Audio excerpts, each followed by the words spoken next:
Hello, this is Hero. This is a session of Dark Souls PvP, the Battle of the Uploaders series that I've been working on. I don't know if that name is actually trademarked by J Blackmail, but I guess everybody started using it now, so it's a bit like the Dark Souls 2 beta. There we go.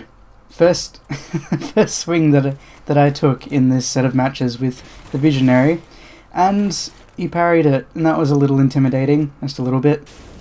So this set of matches actually took place right after I finished, well, not right after, it was a few hours, but pretty much right after I finished fighting Eric Arianto. If you haven't seen that video already, please go check it out. It was a very good set of matches, and unfortunately I did have to cut some of them down. But now that we're fighting the Visionary, I guess I can actually give you some information about his channel. The Visionary does he's a really cool guy. And he takes pretty much every opportunity he can when we talk to pimp out my stuff, which is very, very nice of him, seeing as he has 400 subscribers and I have at the moment 83, which is absolutely fantastic. I'm practically amazed, actually, because I never thought I'd get past 50, so that's absolutely fantastic.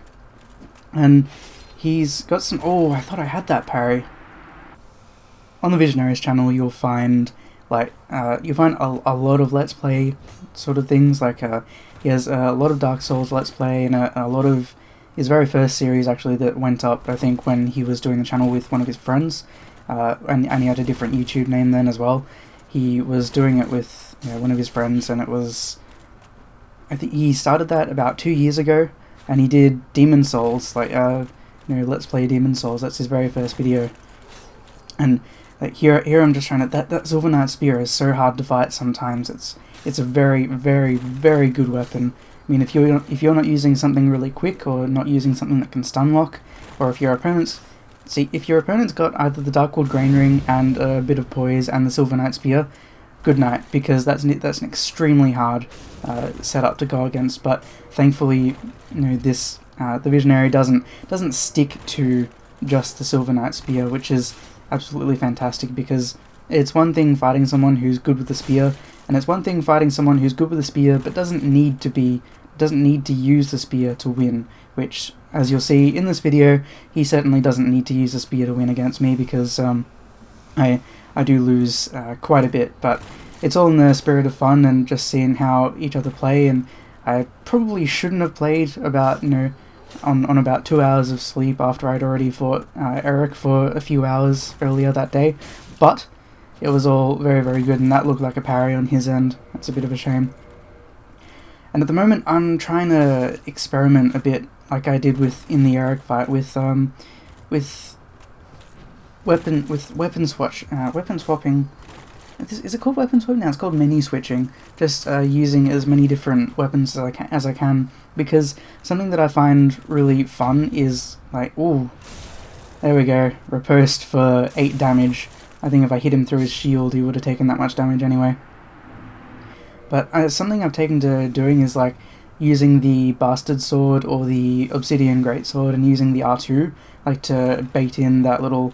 Well, especially the Bastard Sword, because it looks kind of like the Claymore, and then when the opponent thinks that they're safe, and that every time you use an R2 that you're just going to only do the overhead slam to the ground attack, then if you back away and if you do it quickly enough, to make it obvious, to not make it obvious that you're fucking around in your menus for a bit, you can actually switch to the Claymore, and the Claymore's R2 is absolutely fantastic. It's that really long, really nice just forward poke, and that can catch some people out. You can get a nice 300, 400 damage depending on the sort of armor that the person's wearing, all that kind of stuff.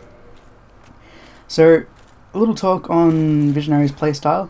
He seems to really like the dual wielding thing, which is great, because so far when I've had these arranged matches, except against one particular uploader, which I'm not going to mention yet because we still have to record some more matches and everything, we've been doing a lot of dual wielding. There's been I'm understanding now why, when I looked at all these big uploaders and everything saying they have battles with the uploaders and all that kind of stuff, where they've got people fighting against them, and everybody's using all this weird stuff in their right or left hand. Why aren't people using shield? Why aren't people using their shield? I mean, shield's useful, but it's just when you get to this sort of a matchup, when you just want to have fun with some people, then all you really take into account is what would be interesting to fight with, So, why not put something huge in your left hand and something little in your right hand, or something big in your right hand and something little in your left hand? Why not use a rapier in your left hand? Why not use a spear in your left hand? Why not use a halberd in your left hand? It doesn't really matter. It just makes it a lot more fun, a lot more unpredictable, and you can see if you can surprise each other a little bit. And I mean, we are adults, right? I mean, we can just take a loss as a loss, and especially if you're fighting with friends, this kind of a thing, like, well, you can try that was a good backstab. I went for the dead angle and got it, but he managed to backstab me as well, which, whoa, that was a really, really big hit from the Boulder Side Sword. And I'm thinking at the moment that he must be using either a quality build or a dex build with like a high-ish strength, because he's using a claymore, which is about 16 strength, which isn't a whole lot, but he is using a Silver Knight Straight-Sword, which I believe is 16 as well, and he's using a lot of dexterity-based weapons like the falchion, the spear, and he's just switched to his red tearstone ring. I was wondering why he backed off for, and the red tearstone ring on this kind of a setup is very, very, very dangerous. I barely even want to fight it most of the time. It was a very, very good move from him to switch to it, and we ended up killing each other with our next attacks. But as I was saying before, I mean, we are adults. We can, if we're fighting with friends, then we surely can just take a loss as a loss, and if you're, alright, we tried a great axe then, and it didn't work, and maybe let's not try that again until we have some more poise, that kind of a thing. That's exactly what happened with Eric Arianto, and I'm kind of annoyed that I had to cut that fight, but it was this exercise in me just swinging, getting interrupted, swinging, getting interrupted, swinging, getting interrupted, and I have never, ever, ever, ever, ever hit someone with that two-handed R2 from the Meat Cleaver. I really, really wish I had, but so right now he's rolling with the Life Hunt Scythe, which again is another dexterity weapon, so which makes me think that he's got a bit of endurance and he's got a fair bit of dexterity as well. Probably a 40, maybe a 50, 40, 45 dexterity, depending on if he has pyromancies that he's not been using. He might not be using pyromancies though, because I know a lot of people tend to be, people use them, but lately I've seen sort of a decrease in, I thought that claw attack was a parry, but I've seen a decrease in people using pyromancies in general, and I think it's basically due to the fact that people don't want to have to bother recharging between fights, like especially for arranged matches. When you have like a caster build or any of that kind of thing, if you attack with any of your pyromancies, then that means that your opponent comes back possibly with their own pyromancies restored if you manage to kill them, but you have to go back and visit the bonfire, which it's all a laziness thing, which I find hilarious. It's a good enough reason to just not use pyromancies at all. And personally, I mean, pyromancies have their place, and I don't think there's anything wrong with them being in any build, really. Just, I prefer it when, that was a big hit, nice dead angle. I do prefer when, we're just fighting it out all melee, which is sad, because, that cuts out 80% of the builds in-game, and I'm sure, it is nice to occasionally fight, people who use spells, because it's nice to be able to roll through the Wrath of the Gods, that kind of a thing, and that was a big, big hit, big pancake. I completely thought I was out of range by then, but apparently the Great Lord Greatsword thought not. Incidentally, guys, I do apologize because I think my my body at the moment is in like this weird flux state at the moment where it's deciding whether or not it wants to be sick, or whether I have been sick in the past and I just haven't really noticed it much, or whatever. But it's trying to decide if I have a cold or not. And this means that my voice like kind of randomly cuts out and goes scratchy, and at the moment I'm fine. Like I have been relatively okay in the past, but those 3 hits. I mean, 3 hits with a katana is better than a backstab with a katana, which is absolutely... It's one of the reasons that people, get kind of annoyed at katanas in the first place for existing, because they do just enough damage to make it seem a little bit unreasonable when people spam, the R1. Not that Visionary spam then, but when people do spam the R1, it can work, because not only does the attacks come fast, but they do a fair bit of damage, and the attacks always build bleed. But my body's like trying to decide whether it's going to get sick or not, and I mean, I think I am okay at the moment, but I have been speaking a little bit quieter than usual, like when I do these commentaries, and that was a nice roll backstab just then. He saw me do one swing one way, and then I did the other swing the other way, and decided to roll through it and punish me with a backstab, which was good. One thing I don't really like is when people fish for roll backstabs, and that was most definitely not a fish, because having someone swing, not a stupid swing, not a running attack way out of place, just giving them your back, but just swinging once with a weapon that can't change how fast it's. That is the fastest attack that it has, like the normal R1, the two-handed R1, mind. People just roll backstabbing that first R1 annoy me. This is like, what are you honestly trying to prove with that? Like, that your roll and your R1 is faster than my weapon's R1? Because I mean, yeah, you can say, don't use such a slow weapon, but I want to use, this interesting weapon. I don't want to just use the katana, and I don't want to just use a greatsword. I don't want to just use a straight sword or a curved sword or anything like that. I'd like to be able to use an ultra greatsword without being backstabbed every 5 seconds just because I swung, just because I tried to hit you. Do I see him going for an R2 then? Because that R2 is so fun. Like, I've never actually landed the second hit of the R2 with the Dragon Slayer Spear, but it looks so fun. It's just one of those, it's like when I have the Black Knight Greatsword and Great Axe, those kind of things, like when you do the R2, and the best thing about it is when you actually connect and the person just gets flung up into the air. It's an absolutely fantastic sight. I really like it, and I really enjoy it.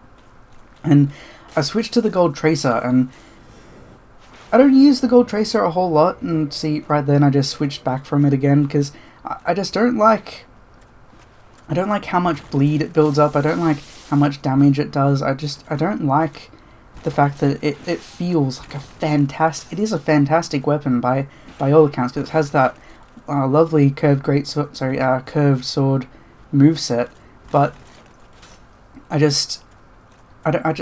don't feel comfortable using it. Like, I don't know, I don't really know how to explain it. It's this strange feeling where you're like, this is the reason why I've mostly avoided katanas up to this point, because I felt like if I got too used to using a weapon that was really, really good, that I would just be really disappointed when I switched to everything else, and felt like, oh well, why would I use this? I was winning a lot before with just the katanas, or just the Silver Knight Spear, or that kind of a thing. And that was a lovely. I tried to run around and get a dead angle then, but he rolled back and used the scythe rolling attack on me, which hit me perfectly, sliced me right in half. Really fantastic hit by him then. So I've talked a lot about the menu switching and how it's a bit easier on the PS3 controller, I've found, just because the mushy start button and the R1 is a little bit easier to reach from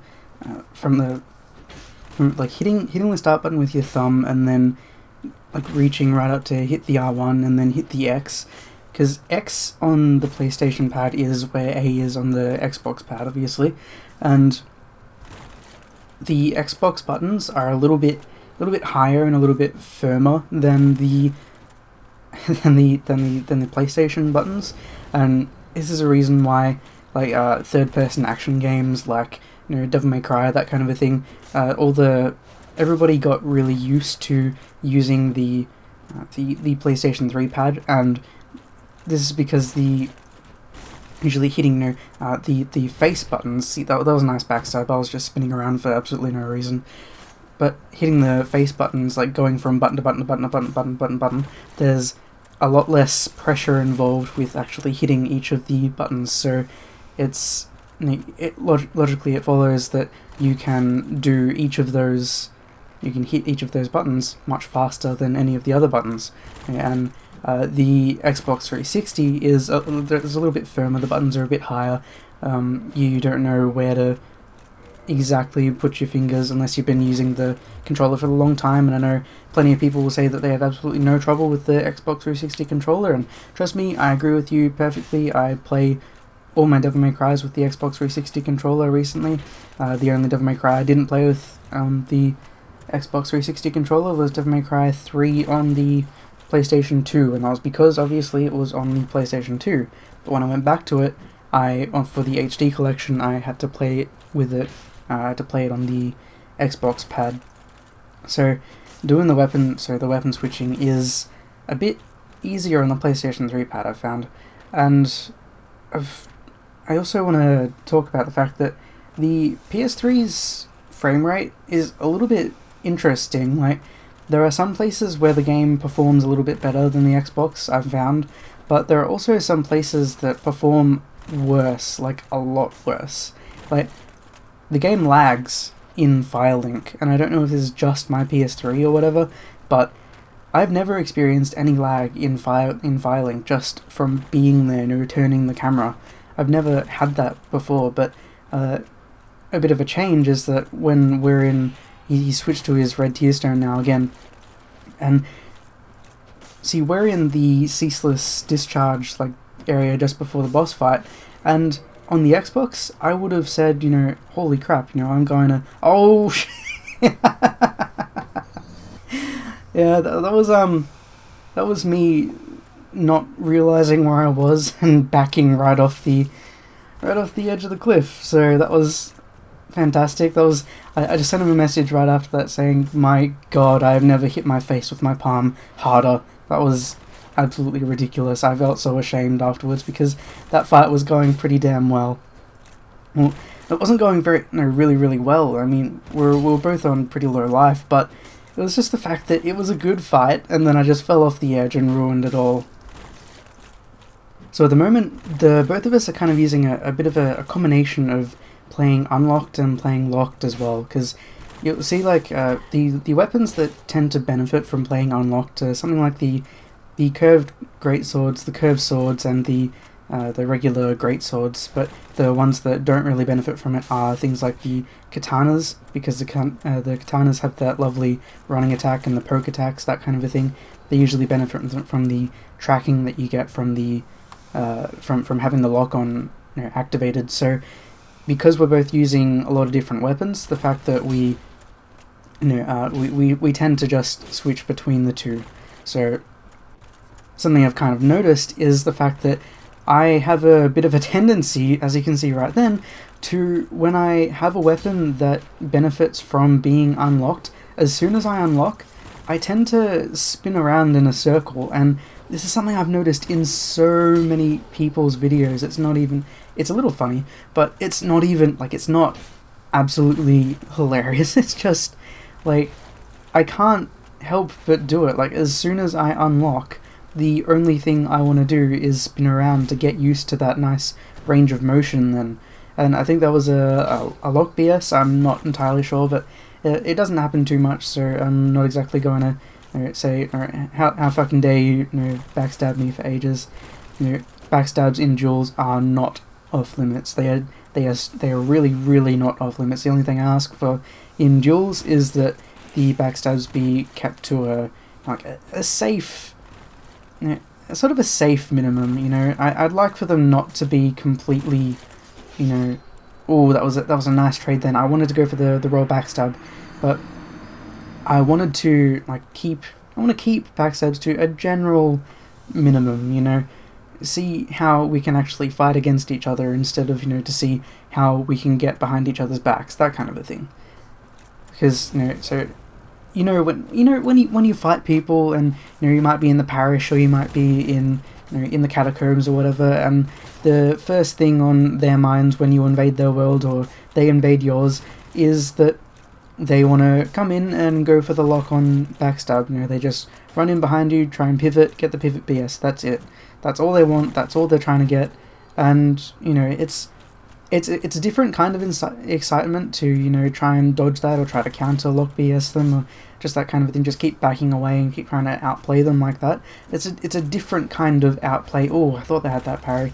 I thought I had a lot of these parries, but, apparently not. I think I parried just a little too late on most of my attempts.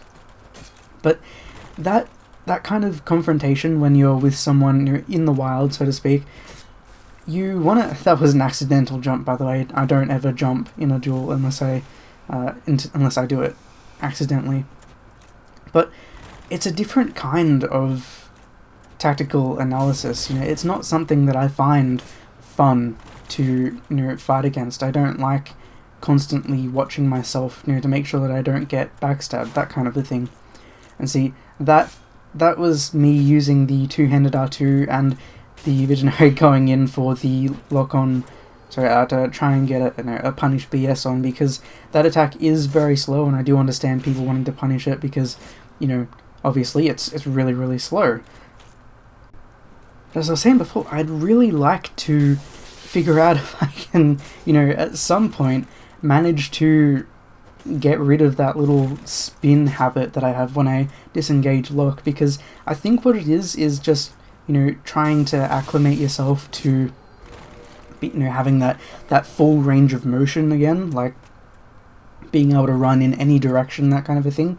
I think if you unlock and, make out that you're still you look like you're still locked on, that'd be much better, because if you have like a katana and you're going, you go unlocked, but you still do the running attack and you still attack towards them, you don't just, disengage and turn away and try to get the dead angle immediately. I think that's a better sucker punch than, backing away, disengaging the lock on, and then, doing a little spin to, advertise, hello, in a short moment, I will be going for a dead angle. Prepare yourself. And that was a nice scythe R1, because I went for the running attack and just missed, got short of it, but the scythe has a really nice amount of range on it.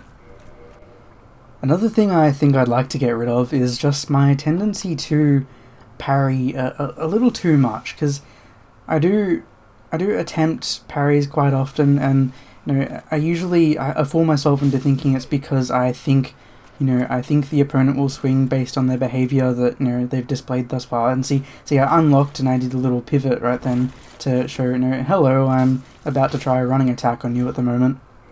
But I would like to stop my habit of just parrying because I think an opponent is going to swing, and I'd like to parry, like that kind of a thing. That kind of a sense, it develops more along, like, after you've been fighting for an hour and a half or something against an opponent, and their tells, and basically like what they tend to do when they get close, that kind of a thing. If you can see that an opponent is just attacking every time they get close to you, then I think you're perfectly justified in taking that parry attempt, even if it doesn't land, that even if they don't attack then for some reason. I think it is perfectly understandable to take that parry attempt, because otherwise you could be saving yourself. See, this moment right here when he backstabbed me, then he apparently didn't even have me on his camera at that moment. Like, he was just running, and he was running to do a running attack or something, and he turned and hit the R1 at like practically just the right moment and sucked me into a backstab. So he didn't mean to do that, but it was kind of funny because it looked kind of strange. It just looked really odd. But yeah, the parry attempt thing, I parry too much at the beginning of the matches. Like, I think that I just think I can get that blind parry off, and it's not a good habit. And I think people really should take to like punishing me for just doing the blind parry, because especially earlier on, because if I do a blind parry and if I don't hit you, I think the natural response is that you should backstab me, because that is going to deter me from doing them in the future. Just throwing a parry out there, because I know that in the past I have done it and I haven't been punished. So I think it's that general negative reinforcement thing, where if you punish someone for doing something that you don't like, then I'm not entirely sure what just happened then. Was he just fucking around in his menus? Because we bowed and then he did something in his menu, and I just hit him once for 215, and I tried to go for the roll backstab then because he was acting kind of odd.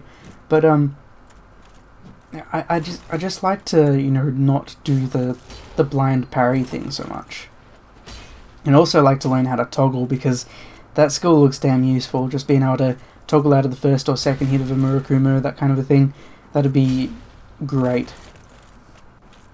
And I guess I haven't actually talked so much about the experience I've had with these fights so far, because the fights with the Visionary are pretty much...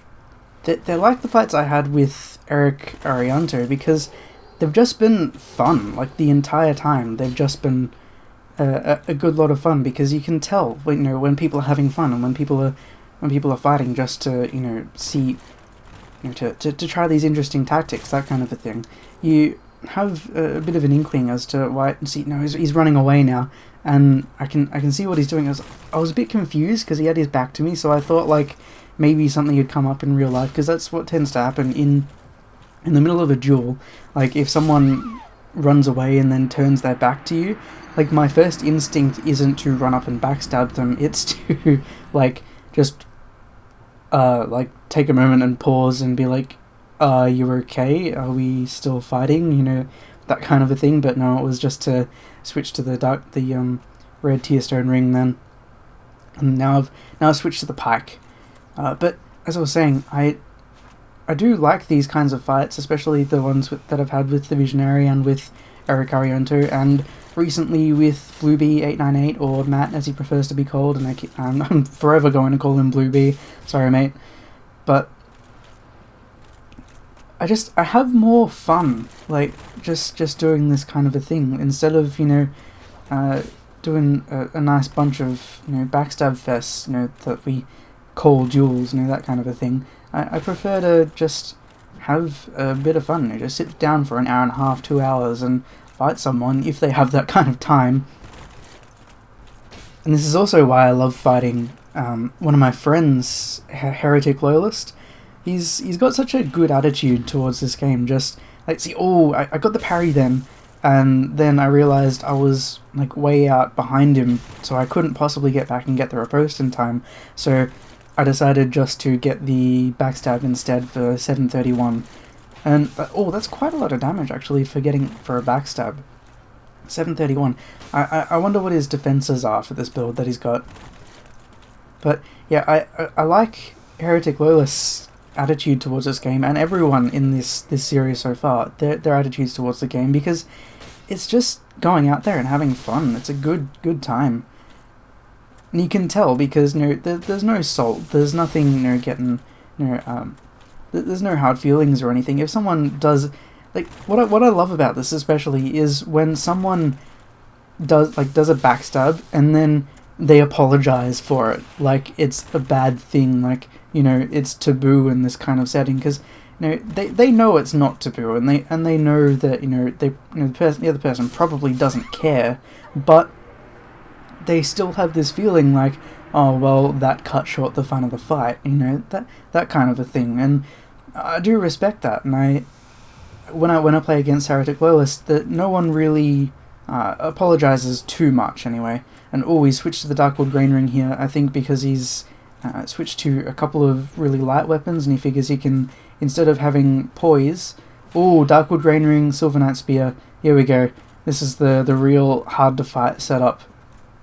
I'm legitimately scared when I see this setup come to the fore, because I don't know how to fight it. I mean, I have a scythe.